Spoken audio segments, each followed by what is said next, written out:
season your meat, you can buy a meat rub. This is called sweet and tangy barbecue.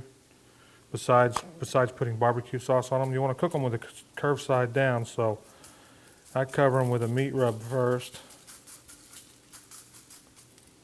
You just take and you work that into the meat. It'll go between the grains of the meat. Working around all the edges. Then you flip it over. You want to cook them with the meat side down, with the curved side down. This is the meat side. So you want to cook them with the curved side down. Now I'm going to apply barbecue sauce just to give it some flavor when it's cooking in its own juices inside the tin foil. Okay, I have my barbecue sauce here. I'll just pour it in the center. You don't want to overwhelm it.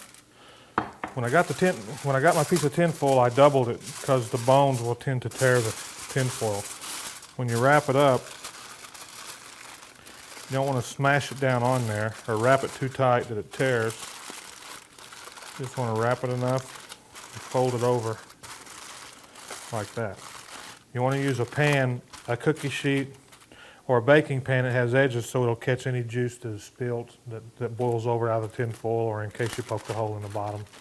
And you place it in your oven on 225 degrees for approximately 6 to 8 hours.